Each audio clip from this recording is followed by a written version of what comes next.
Hey, hey, hey. Time for another Out of This World story from rSpace. It's just a little white lie, right? Today on rSpace, it was supposed to be a day of I do's and happily ever afters, but it looks like that bouquet toss won't happen after all. Fiance slept with the wedding planner, called off the wedding, and kicked her out of the house.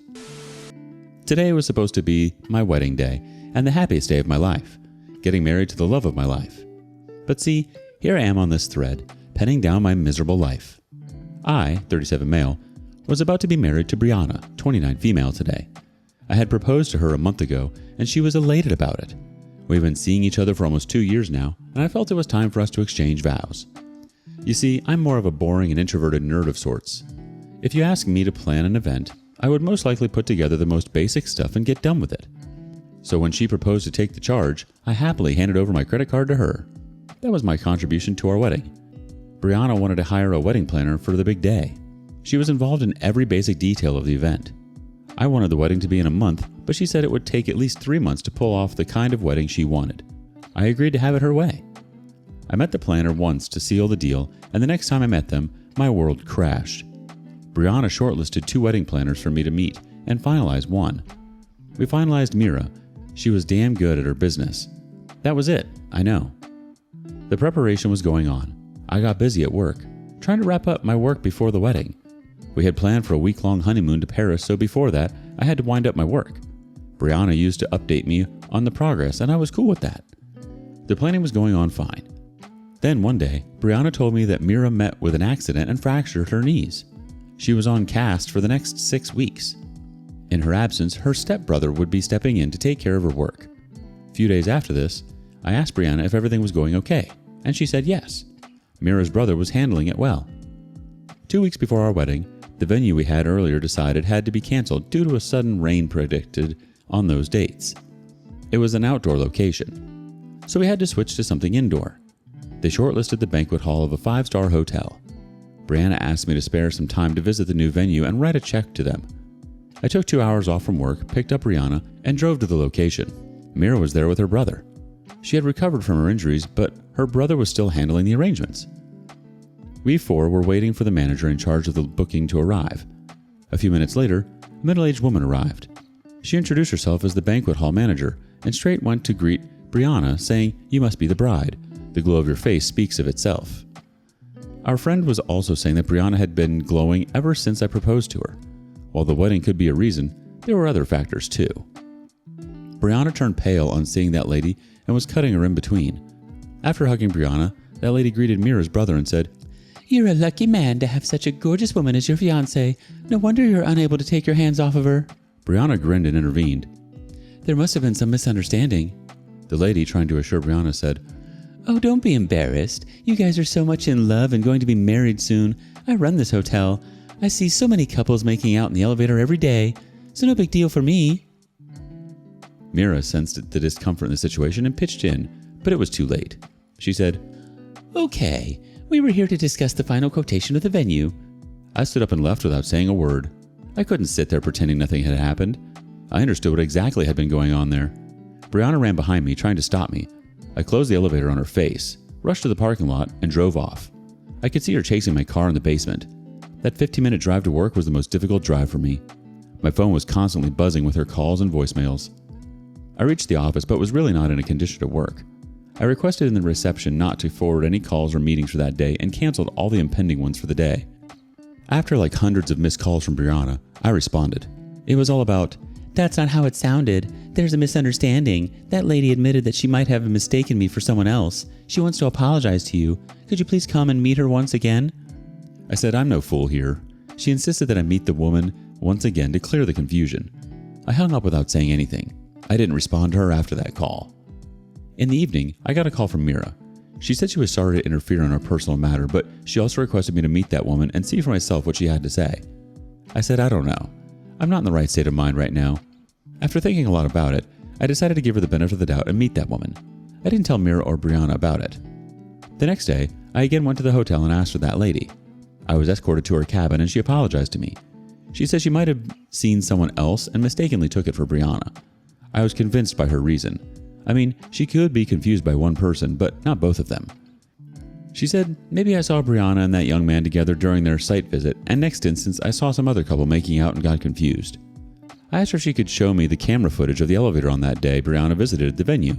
She suddenly turned pale and stammered her way to say that she couldn't. It was beyond her company's policy to show the camera footage to the outsiders. The security policy was understandable, but her behavior was still suspicious to me.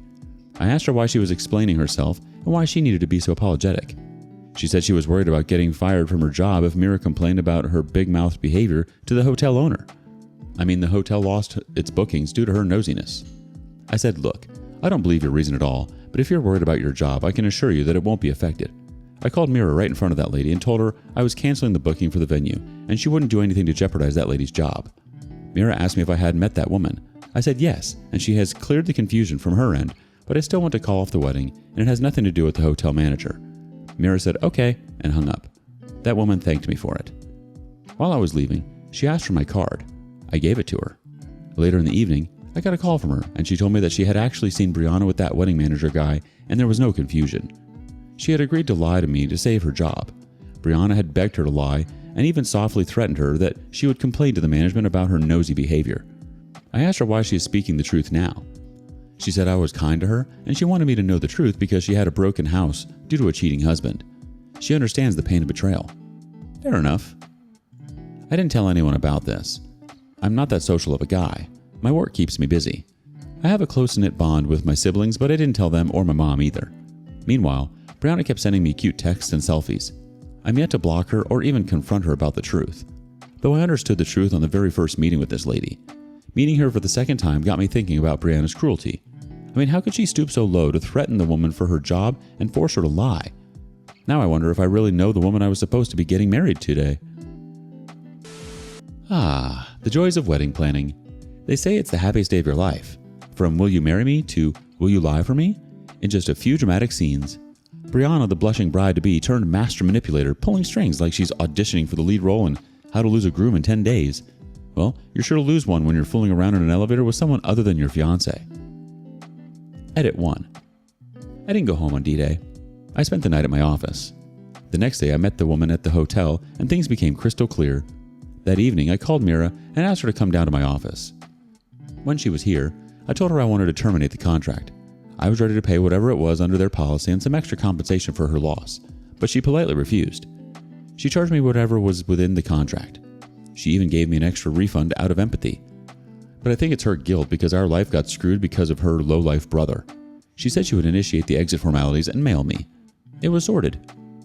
Brianna was still texting me, asking me when I would come home, and all those loving and caring messages. She flipped when Mira sent the contract termination email. Brianna panic called me, asking me to come home and talk this out like adults. I responded that she needs to vacate my house and there's nothing left to be talked about. She came down to my office, but I asked my reception desk to not let her inside my cabin and tell her I was busy. I called her and asked her to leave. I said I was not in a state to have any rational conversation with her and that she should not bother me for some time. She vacated the house with her essentials but left the car. It was gifted by me on her last birthday. I've been holding myself strongly until now, but today was supposed to be my wedding. Calls from friends and relatives are making it worse. I've switched off my phone from the morning. Nothing says avoiding confrontation like a cozy desk chair and a soothing hum of fluorescent lights. Who needs marital bliss when you've got an ergonomic furniture, am I right? So you met with the hotel manager and decided to cut ties with the wedding circus once and for all. Contract termination, extra refunds, and a side order of guilt.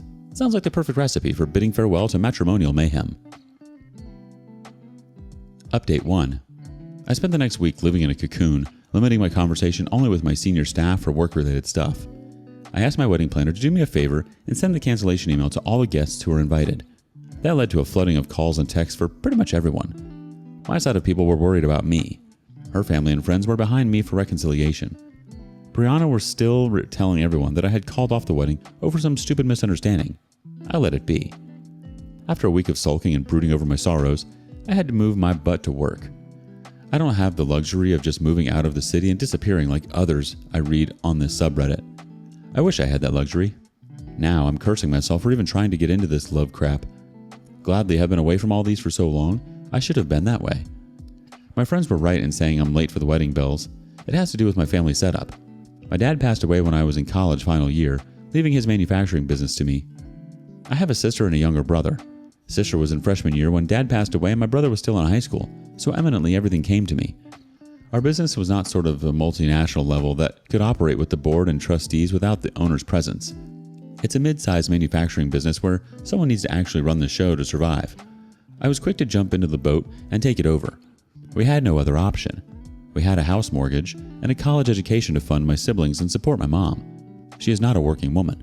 I worked hard to learn the business and tried to scale it up. I was so worked up for all these years that my love life had been for a toss. I had a few things here and there, but nothing got serious, not even casual relationships. Most of it was one night and casual sex. I met Brianna 2 years back at a common friend's party. She was so bubbly and cheerful that I couldn't take my eyes off of her. We started off a casual fling and didn't realize when I fell for her. She should get a lot of credit for putting up with my busy schedule. She had been patient and accommodating in my work commitments. That's when she said she wanted a wedding of her choice. I readily agreed. She deserved to have a dream wedding, and that's what I thought until now. I haven't told a lot of people the reason for our wedding fallout. Mom and siblings knew, and for the rest of the others, they don't need to know. Brianna showed up at my mom's thinking she didn't know the truth. She requested Mom to help us reconcile. Out of respect, Mom didn't spill the truth and said she would ask me to call her. I didn't want to, but Mom convinced me to have closure. It's necessary to even move on. All the hows, whys, and whens need to be answered. I'm not sure if I really need closure or if I have moved on without that. I'll do it if I feel the need to have the answers. Edit 1. I have canceled the honeymoon bookings we had for Paris. It was insurance covered, so I got the refund pretty much except for the flight booking. I canceled it last moment. Edit 2. People calling her a gold digger, please don't use that word. I don't want to put all sorts of labels on her because she cheated. She cheated and I called off the wedding. That's it. I don't want to be disrespectful towards her unnecessarily. Update 2. Brianna showed up at my door last day. I knew she eventually would. If this was earlier, I might have gotten a restraining order against her, but now I think my anger has subsided. The pain is still there, but I think now I was ready to at least listen to her. I let her in. She wanted to hug me, but I blocked her. Before she started speaking, I said I know the truth, so better not to manipulate it. She went numb for some time and said I'm here to confess and went on to say, "The cheating was never intended, but it just happened. One thing led to another. When Mira injured her knee, I was terrified about the whole arrangement and also kind of annoyed. Her brother, Aaron, affair partner, took over her work and I kind of got more involved to make everything seamless. For the first 2 to 3 times, I didn't even notice him that closely. Our conversation was very transactional. Only when we went for the wedding dress trial and the way he meticulously selected everything for me to match my taste and elegance did I notice him. He was just being extra nice and sweet to me. I'm sorry, I know I screwed up. I kind of fell for his flirtatious comments about my beauty and features. Unknowingly, I was seeking validation from him. It was so flattering I couldn't resist myself." She broke down, bawling out her lungs. I asked her when they crossed the limits. She asked if I really wanted to know all the details. I said yes. She said, "When we went to visit the hotel venue, Aaron picked me up. I was floored by his chivalry. In the car, he was trying to touch me, but I didn't reciprocate it. But we eventually made out in the elevator. That's when that manager saw us. Coincidentally, she saw us again when we were leaving the hotel. We were making out again." I asked her if it was just that. She stammered, "No. Then we booked a room in the same hotel and had it 2 to 3 times. It suffocated me so badly that I had to get up and take a tour to the front porch to gasp some air. Was that all? She said yes. And then on the next day, that lady at the hotel spilled out the truth. Brianna was also choking because of heavy breathing. I realized her guilt was giving her tough times. She looked pathetic. She kept crying and apologizing. I couldn't hold back my tears. She held my arms and asked if there was the slightest chance of getting back together. I said no. She let affair partner sleep with her because he complimented her generously. It was such a cheap deal for her. I cannot trust someone so shallow. I mean, if her reason is that his flattering compliments lured her into his pants, then there could be so many areas where I faltered and others are good at that. I'm busy at work. I'm not that romantic kind of person. I'm introverted and not very good at giving compliments. This means every time she meets a guy who has these qualities, which I don't, she would cheat. She said I was indirectly calling her a whore.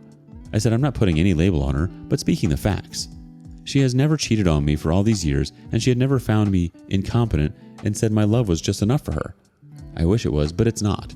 I don't want to live in a constant feeling of insecurity and incompetence that she might meet someone better and F everything again. There were several rounds of breakdowns, crying and apologizing for hours. I realized it was not working. It was getting worse for both of us, especially me. I was getting weak and falling for her tears. So I showed my backbone and stood up to leave and told her I had packed and kept her remaining stuff in the garage. She didn't say anything and kept sobbing. I came back after an hour and she was gone. I checked the garage. She had taken her stuff. I feel lighter after. Indeed, closure helped in my case.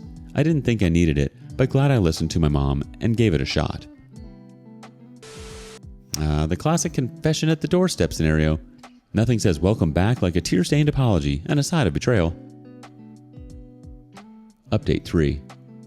This is mostly going to be my last update. Might delete the account later. Updating here has helped me clear my head and moved on. Thanks to everyone who made me feel I'm not alone in this.